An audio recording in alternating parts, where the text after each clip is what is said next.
قاعد عم يطلع من تحت الباب، ما في غير خيال هالكلب يروح ويجي وهو عم يزمجر وغضبان والشرد طالع من عيونه.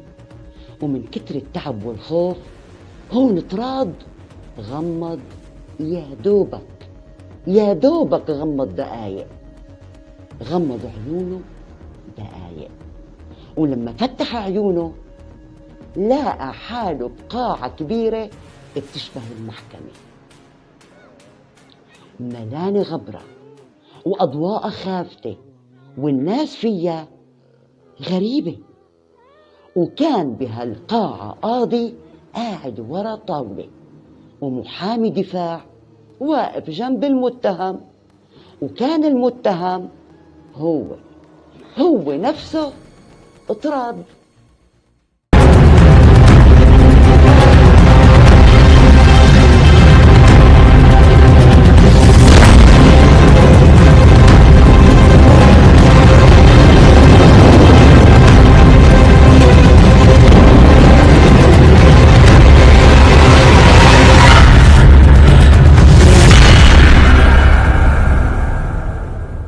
بصوت عالي ومثل الرعد قال القاضي: انت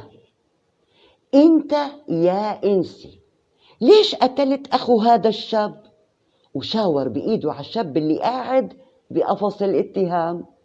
بس هذا الشاب ما كان شكله عادي، هذا الشاب هو نفسه الكلب الاسود، بس كانت ملامح الشاب مخيفة وعيونه مثل الجمر من كتر الغضب اللي جواتهم.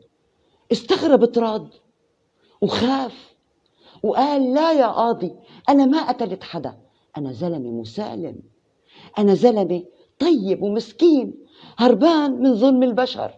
انت يا انسي ليش قتلت اخو هذا الشاب؟ أي شغله؟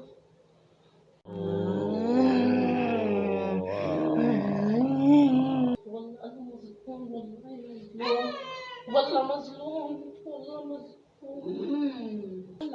والله يا سيدي كل ما أشوف كلمة غارة عم اطلع هيك عم يعلى صوت الأنين. عم قلت بدي أشوف مين هذا، بس عم اجيت اطلع كل ما امشي يبطل في صوت، كل ما قرب عم بزيد الصوت كتير كتير كتير الصوت. 9 مرات والله عم اخرطش البارودة وما عم تنزل الطلقة. عم بالاخير اخر 10 طلقتها عم اجا سمعت صوت صهيل. عم اجيت انا هون طلع لي كلب وصار يركض يركض يركض براي، وانا تعبانة كتير كتير، بس بدي اروح على البيت. والله يا سيدي من الصبح انا مطارد من جماعة. هون القاضي ضحك ضحكة طويلة وقال للحاضرين بالمحكمة: انت وياه ليش عم تتلاعبوا بهالإنسي؟ ليش عم تتلاعبوا فيه؟ هون عرف طراد إنه هو ماله موجود بمحكمة عادية. اطلع حواليه لقى كل الموجودين بالمحكمة حتى القاضي والمحامي والجلاد كلهم مو بشر، وتبين له إنه الكل بسم الله الرحمن الرحيم من الجن. والله بأمل يا سيدي، بأمل إنه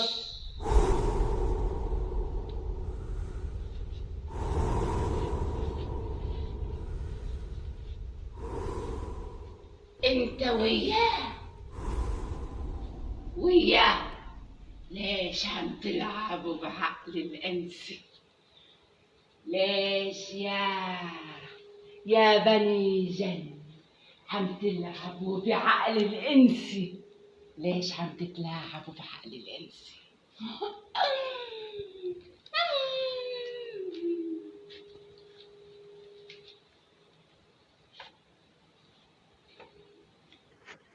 طلع مظلوم. وبوقت كان طراد صفنان باللي عم بصير حواليه. قال القاضي: روح على بيتك، روح عبيتك انت بريء. محكمة محكمة. انت يا انسي انت مظلوم، انت مظلوم يا انسي. شكرا. احنا افرجنا عنك بسبب هالجن، احنا حبسناه وكان فاسد. أنا لو ما كان فاسد كنت هلأ بخبرك. شكرا. قضيت محكومية مؤبد أرض الجن وبعالم الجن.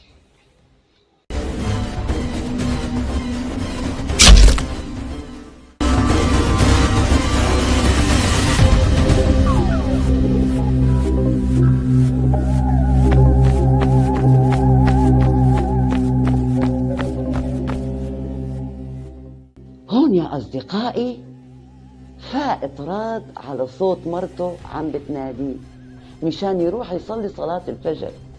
اطلع حواليه، حمد الله وشكره إنه كان مجرد حلم. بس بعد 3 أيام وهو عم يمشي بالمدينة نفسها اللي متخبي فيها، صدفة ما لقى حاله إلا جنب مبنى المحكمة. فقام راد اتذكر الكابوس اللي شافه، وبدافع الفضول مو أكتر قال لحاله يا ولد فوت على هالمبنى، يعني بدافع الفضول. وما انحط رجله بقاعة المحكمة انصدم، اتجمد بمكانه وحس الدم اتجمد بعروقه. لما شاف القاعة طبق الأصل مثل ما شافها بهالدقايق لما غمضت عينه، نفس العواميد، نفس شكل طاولة الخشب، نفس ترتيب المقاعد. والأنكى من هيك إنه المكان اللي واقف فيه هو نفسه المكان اللي وقف فيه وكان متهم قدام قاضي الجن. أقسم بالله يا متابعين، هون بيحلف لي الرجال اللي عم يحكي لي قصته إنه بعمره ما فات لهالمحكمة أبداً أبداً، ولا بيعرف إنها موجودة. وحلف لي إنه عينه ما شافتها إلا بهالغفوة الصغيرة اللي أخدها وقت الكلب الأسود كان قاعد قدام بيته. وقال لي الرجال والله العظيم لما فتت على المحكمة بدافع الفضول مو أكتر ارتعبت، وكنت رح أفقد وعيي لأني شفتها هي مثل ما شفتها بمنامي، بس الوجوه اتغيرت، صارت وجوه بشر. هون تأكد الرجال البسيط الهارب من عدالة البشر إنه ما كان بيحلم، إنه ما كان بحلم، هو كان بمحاكمة حقيقية بس بعالم تاني، بعالم الجن. بسم الله، العالم اللي ما بنشوفه بس بشوفنا، والإنسي بيتحاكم فيه على أفعاله حتى لو كان بعزلة وهربان.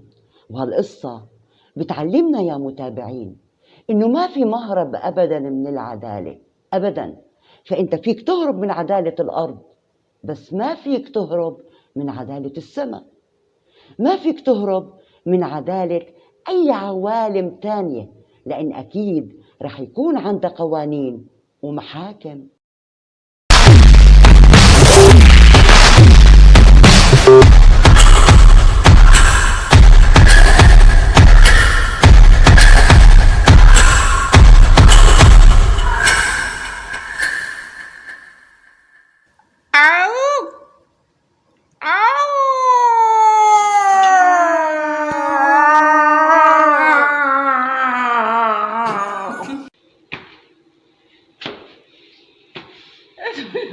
بركات. بقوم من شفاتك. والله علينا. يلا طلعي لبرا. على أساس خايفة.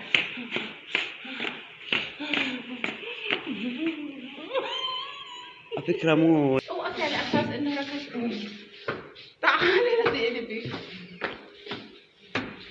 اي تقولي اسعد الوراق.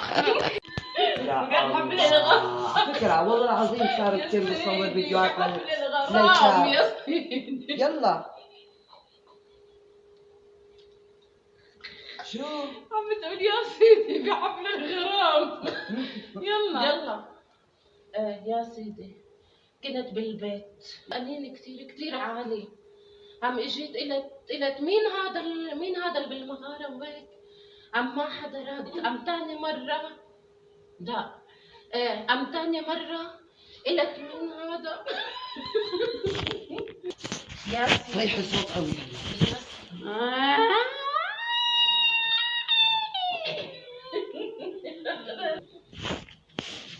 خليك انت بتطلع هيك يا عم تضحك.